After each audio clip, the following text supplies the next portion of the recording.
কেন্দ্রীয় বাজেটে মজদুরদের জন্য কোনো ব্যবস্থা না রাখার প্রতিবাদ জানিয়ে ভারতীয় মজদুর সংঘ মঙ্গলবার সারা দেশের প্রত্যেকটি জেলা শাসকের নিকট ডেপুটেশন প্রদান করে। সে অনুসারে পশ্চিম জেলা শাসকের নিকট ভারতীয় মজদুর সংঘের পক্ষ থেকে র্যালি করে ডেপুটেশন প্রদান করা হয়।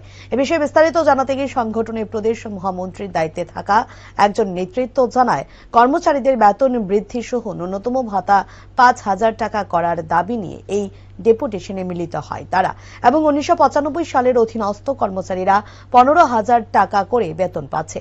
তাদের বেতন যাতে আগামী দিন কমপক্ষে ৩০,০০০ টাকা করা হয় তার দাবিও রাখে, এবং তাদের এই দাবিগুলি খুব শীঘ্রই পূরণ করা হবে বলে আশাবাদী নেতৃত্ব থেকে শুরু করে কর্মচারী বৃন্দ।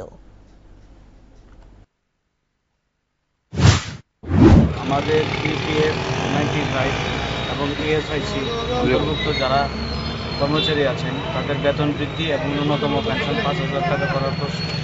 এখানে যারা ইপিএফ 95-এর অধীনস্থ কর্মচারী আছেন তারা ২১,০০০ টাকা পাচ্ছেন, আমরা তার ১৫,০০০ টাকা পাচ্ছেন।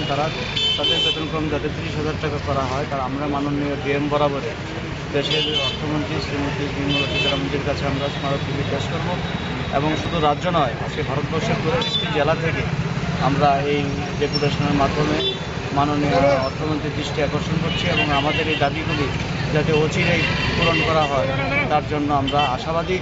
এবং এই উপলক্ষে আজকে আমরা মাননীয় জেলাশাসক পশ্চিম ত্রিপুরার কাছে আমরা ডেপুটেশন দিচ্ছি। রাজ্যের ৮টি জেলায় একযোগে আজকে বেলা ২টোর মধ্যে এই সব কার্য সমাপ্ত হবে এবং ডেপুটেশন প্রদান করা হবে। আপনার পরিচয়টা?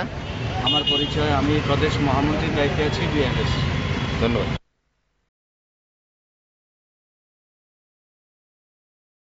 মঙ্গলবার আমবাসা পুর পরিষদের ভাইস চেয়ারপারসনের কক্ষে এক সাংবাদিক সম্মেলনের আয়োজন করা হয়।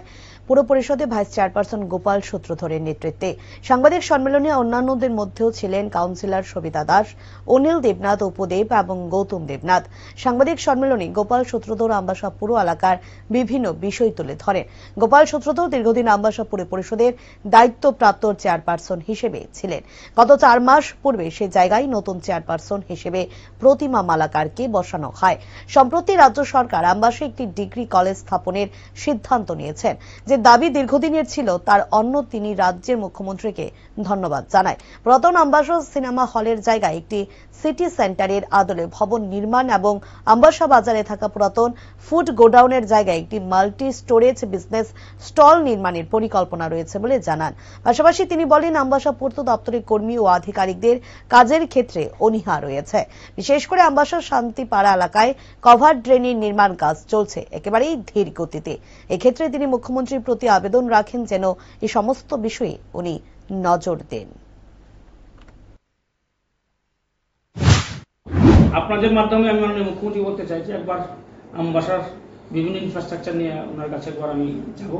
তো উনি সময় দিলে আমি যাবো, নয়তো পারবো না, উনি অনেক ব্যস্ত থাকেন। তবুও আমবাসার এই ডেভেলপমেন্টের ক্ষেত্রে আমরা অনেক কিছু পদক্ষেপ নিয়েছিলাম। কিছু কিছু জায়গায় বাধা আছে, সেই জায়গায় আমরা বাধা অতিক্রম করছি, আপনাদের সাহায্যে আমরা করছি। আপনারা সাংবাদিক ভাইরা আমরা সাহায্য করছেন, সবসময় সাহায্য করছেন। আমি এইটাই বলতে চাই যে সরকার চেষ্টা করছে কিছু কিছু জায়গায় কর্মচারীদের ক্ষেত্রে, বিশেষ করে পূর্ত দপ্তরের ক্ষেত্রে, আমবাসা পূর্ত দপ্তরের যে সাব ডিভিশন আছে, ডিভিশন না সাব ডিভিশন যেটা আছে, ওনারা কাজে অনীহা আছে। এগুলি সরকার দেখুক, বিষয়গুলি বড় বিষয়, সরকার দেখতে হবে, এটা আমরা পারবো না।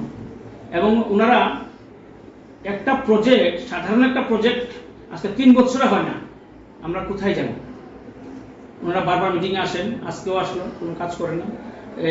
এখন যদি এইবার বর্ষায় শান্তিপাড়া সহ আমার ৪ নম্বর ওয়ার্ডের সমস্ত বাসিন্দারা কোথায় যাবে? প্রায় ২ থেকে ২৫০ বাসিন্দা, ওনারা কোথায় যাবেন এই বর্ষার সময়? বর্ষা তো চলেই আসছে, ওনারা বারবার বলেন, কিন্তু ওনারা কোনো কাজ করছেন না।